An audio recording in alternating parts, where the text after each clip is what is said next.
Hello world, welcome back to Django tutorial series. आज की video में हम अपना Django ऐप बनाने वाले हैं। जानेंगे वर्चुअल एनवायरनमेंट क्या होता है, इसे क्यों यूज़ करना चाहिए, और अपनी जो Django ऐप हम लोग इस प्रोजेक्ट में बनाने जा रहे हैं, ये हालांकि एक छोटी Django ऐप होगी क्योंकि स्टार्टिंग में ही एक बहुत बड़ा प्रोजेक्ट हमें नहीं लेना चाहिए। रियलिस्टिक गोल सेट करिए, लेकिन जो गोल्स आप सेट करिए उनको पूरा कीजिए। और यहाँ पे ये है मेरी Django की ट्यूटोरियल सीरीज़ का पूरा प्लेलिस्ट।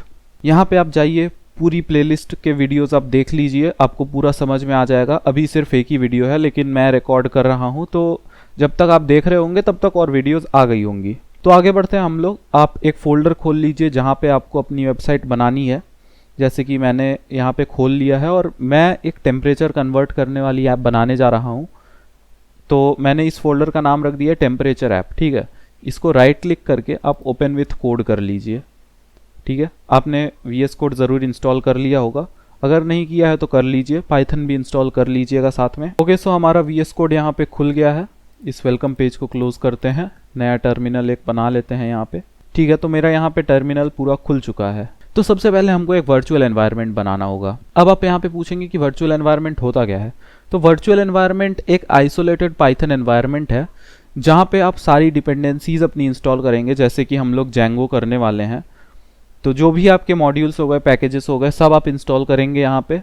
और ये जो एनवायरनमेंट होगा ये आपके ओरिजिनल पाइथन के इंस्टॉलेशन को अफेक्ट नहीं करेगा। इससे क्या होगा, आपकी जो ओरिजिनल पाइथन की इंस्टॉलेशन है वो पॉल्यूट नहीं होगी। ठीक है, तो मैं इसको आपको सिंपल भाषा में समझा देता हूँ। इसका मतलब ये हो गया कि अभी तो गर्मी का सीज़न चल रहा है और आपको अगर शरबत बनाना हो तो आप शरबत बनाने के लिए क्या अपने घर के ऊपर जो टंकी है उसमें नींबू चीनी सब मिला देंगे? नहीं ना। अगर आपको शरबत बनाना है तो आप थोड़ा सा पानी लेंगे एक जग में, उसमें चीनी, नींबू, नमक जो भी आपको डालना हो सब डाल के अपना शरबत बना के पियेंगे। तो वही सेम कॉन्सेप्ट यहाँ पे अप्लाई होता है कि अगर आपको Django इंस्टॉल करना है तो Django आप ग्लोबली क्यों इंस्टॉल करेंगे कि जितने भी आपके पाइथन के प्रोजेक्ट्स हों सब एक्सेस कर सकें। कभी कभी तो ऐसा भी हो सकता है कि आप कोई ऐसे ही पाइथन का प्रोजेक्ट बना दिए जिसमें Django नहीं लगेगा। हो सकता है आप कभी फ्लास्क में बनाएं, हो सकता है आप कोई और डिपेंडेंसी यूज़ करें। हाँ, कभी हो सकता है पैंडास यूज़ करें और उसमें Django का कोई यूज़ ना हो। तो ऐसे करने से आपके जो प्रोजेक्ट्स होंगे उनमें Django बाय डिफ़ॉल्ट ऐड हो जाएगा। तो फिर जब आप उस ऐप को कहीं और चलाने की कोशिश करेंगे तो वहाँ भी Django इंस्टॉल हो जाएगा और स्लो कर देगा सब कुछ। तो इसीलिए हम लोग वर्चुअल एनवायरनमेंट बनाते हैं। और आइए मैं आपको दिखाता हूँ कि वर्चुअल एनवायरनमेंट बनता कैसे है। सबसे पहले आप चेक कर लीजिए आपका पाइथन इंस्टॉल्ड है कि नहीं। तो पाइथन डैश वर्जन लिखिए, तो यहाँ पे आपको वर्जन दिखा देगा। मेरा देखिए 3.11.3 है। तो अब मैं यहाँ पे लिखता हूँ पाइथन -m venv, और फिर आपको जो वर्चुअल एनवायरनमेंट का नाम देना है, जैसे मेरे को वर्चुअल env देना है। ठीक है, तो यहाँ पे क्या हो रहा है, हम लोग बोल रहे हैं कि पाइथन -m venv माने कि वर्चुअल एनवायरनमेंट बनाने का कमांड है ये, और उसके बाद जो हमारा वर्चुअल एनवायरनमेंट का नाम है यानी कि वर्चुअल env वो, और एंटर कर दीजिए। अब हो सकता है ये थोड़ा सा टाइम ले, लेकिन ये आपका वर्चुअल एनवायरनमेंट बना देगा। और आप यहाँ पे देख सकते हैं एक पूरा फोल्डर आ गया है।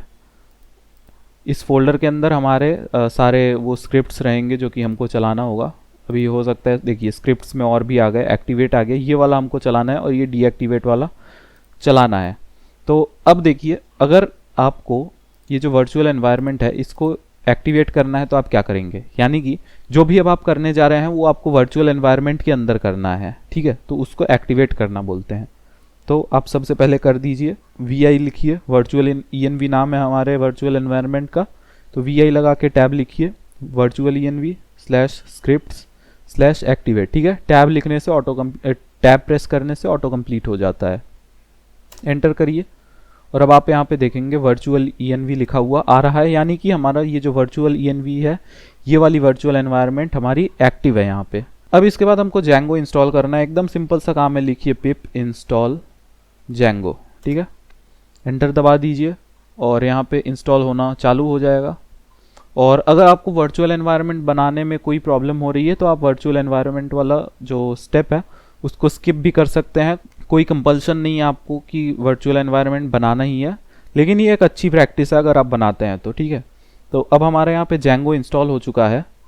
तो अब अगर आप यहाँ पे देखें तो इसको सबसे पहले क्लियर कर देते हैं। अब हमको एक जेंगो का प्रोजेक्ट बनाना है, ठीक है। तो जेंगो में हमारे पास एक प्रोजेक्ट होता है और उस प्रोजेक्ट के अंदर हमारे पास छोटी छोटी ऐप्स होती हैं, ठीक है। कभी कभी वो ऐप्स बड़ी भी हो जाती हैं, लेकिन जनरली वो ऐप्स छोटी ही रहती हैं कि एक जो प्रोजेक्ट है, बड़ी सी प्रॉब्लम को हम लोग छोटी छोटी प्रॉब्लम्स में तोड़ देते हैं और उनको सॉल्व करके हम लोग अल्टीमेटली बड़ी प्रॉब्लम को सॉल्व करते हैं। ये है जेंगो का। इनफैक्ट CS के हर डिपार्टमेंट में, हर फील्ड में सेम कॉन्सेप्ट यूज़ होता है। हम लोग एक बड़ी सी प्रॉब्लम को छोटी छोटी पार्ट में तोड़ देते हैं। तो सबसे पहले हमको यहाँ पे लिखना होगा जेंगो एडमिन, ठीक है, जेंगो एडमिन। और लेकिन इससे पहले मैं आपको बता दे रहा हूँ कि अगर आपको चेक करना है कि आपके पाइथन में कौन कौन से मॉड्यूल्स अभी इंस्टॉल्ड हैं, तो फिर आपको लिखना पड़ेगा पिप फ्रीज, ठीक है। और ऐसे करने से आपको दिखा देगा कि कौन कौन से मॉड्यूल्स आपने अभी इंस्टॉल करके रखे हैं। तो आप देखेंगे यहाँ पे जेंगो मेन है जो हमने किया था, और ये बाकी तीनों जेंगो के साथ आते हैं, ठीक है। तो क्लियर करते हैं और यहाँ पे लिखते हैं Django admin, Django admin start project, Django admin start project, ठीक है। यानी कि जेंगो एडमिन हमारे ये जो प्रोजेक्ट है इसको स्टार्ट कर दो, ठीक है। और स्टार्ट प्रोजेक्ट के बाद हमको जो प्रोजेक्ट का नाम देना है वो, तो यहाँ पे टेम्प कन्वर्टर, ठीक है। और अब अगर आप ऐसा लिखेंगे तो आप यहाँ पे फोल्डर स्ट्रक्चर में हमारे देखिए एक और फोल्डर बन जाएगा और उसके अंदर जो भी हमारी फाइल्स होंगी वो बनेंगी, देखिए। तो यहाँ पे टेम्प कन्वर्टर बन गया है और यहाँ पे उसके अंदर और एक टेम्प कन्वर्टर नाम का फोल्डर है, उसके अंदर सारी फाइल्स बनी है। लेकिन मेरे को ऐसा नहीं चाहिए, तो मैं एक काम करता हूँ, ये जो टेम्प कन्वर्टर वाला फोल्डर है मैं इसको डिलीट कर रहा हूँ और ऊपर वाला जो हमारा कमांड है उसको फिर से करेंगे। लेकिन उसके पहले मैं क्लियर कर दूँ, तो ऊपर वाला जो हमारा कमांड था यानी कि पहले वाला, उसको फिर से हम लोग लिखेंगे और साथ में स्पेस देके एक डॉट लगा देंगे, ठीक है। इसका मतलब कि जेंगो एडमिन हमारा एक प्रोजेक्ट स्टार्ट कर दो, उस प्रोजेक्ट का नाम है टेम्प कन्वर्टर, और कहाँ स्टार्ट करना है, जिस फोल्डर में हम करेंटली हैं। हम लोग करेंटली कौन से फोल्डर में है, टेम्परेचर ऐप में है, ठीक है। तो अब एंटर प्रेस करेंगे और आप देखेंगे सारी फाइल्स यहीं बन जाएंगी, और यहीं बन गई है हमारी manage.py फाइल, यहीं बन गई है, और टेम्प कन्वर्टर नाम का एक फोल्डर बन गया है जो कि हमारे प्रोजेक्ट का फोल्डर है और उसके अंदर सारी फाइल्स हैं। तो हमारा जेंगो प्रोजेक्ट यहाँ पे स्टार्ट हो चुका है। अब इसके बाद हम लोग चला के देखते हैं अपने इस प्रोजेक्ट को, ठीक है। तो यहाँ पे आपको लिखना पड़ेगा python manage.py run server, ठीक है, और एंटर कर देंगे। तो हो सकता है आपको यहाँ पे कुछ एरर दिखाए, लेकिन अब अगर आप इस वाले URL पे जाएं तो आपको दिख जाएगा कि आपका जो जेंगो प्रोजेक्ट है वो चालू हो चुका है। तो एक काम करते हैं, मैं यहाँ पे इसी वाले ब्राउज़र विंडो में जाता हूँ और आप यहाँ पे देखेंगे कि कुछ ऐसा लिखा हुआ आ रहा है। अगर आपका ये पेज आ रहा है यहाँ पे, इसका मतलब कि आपका जो प्रोजेक्ट है वो सक्सेसफुली स्टार्ट हो चुका है। अगर नहीं लिखा हुआ आ रहा है तो आपने ज़रूर कुछ प्रॉब्लम की होगी कहीं ना कहीं, तो उस प्रॉब्लम को आप फिक्स करिए वापस से वीडियो देख के। और मैं आपको एक बात यहाँ पे बोल दे रहा हूँ कि Ctrl+C से पहले मैंने ये सर्वर, डेवलपमेंट सर्वर अपना बंद कर दिया, और ये जो हमारा यहाँ पे 18 माइग्रेशंस अनअप्लाइड हैं, इसको अगर हटाना है हमको तो क्या करना होगा, python manage.py migrate, ठीक है। आप बस ये कमांड टाइप कर दीजिए और ये कुछ यहाँ पे जादू टोना होगा और आपका ये जो एरर है वो चला जाएगा, ठीक है। फिर से आप लिखिए python manage.py run server, और सेम ही होगा, हमारे यहाँ पे कुछ चेंजेस नहीं होंगे, लेकिन अब वो एरर हमारा चला गया है, ठीक है। तो इस तरीके से हम लोग जेंगो ऐप अपनी बनाते हैं। हमने यहाँ पे जेंगो ऐप को बना दिया है, और आप ये यहाँ पे इसलिए देख रहे हैं क्योंकि ये debug is equal to true है। अगर उसको फॉल्स कर देंगे तो आपको ये सब दिखाएगा नहीं। तो हम लोग यहाँ पे अपनी जेंगो ऐप बना चुके हैं।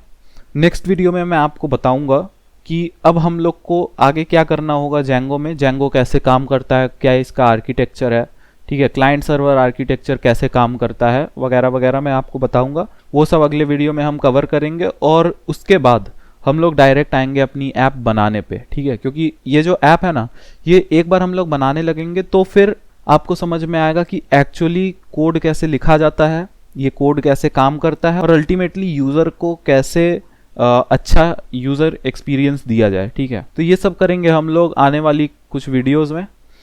तो अभी के लिए इस वीडियो में इतना ही, मिलेंगे अगली वीडियो में। Thank you so much for watching. अगर आपको कुछ समझ में ना आया हो तो ज़रूर कमेंट करिए, वीडियो को लाइक कर दीजिए। फिर मिलेंगे अगली वीडियो में।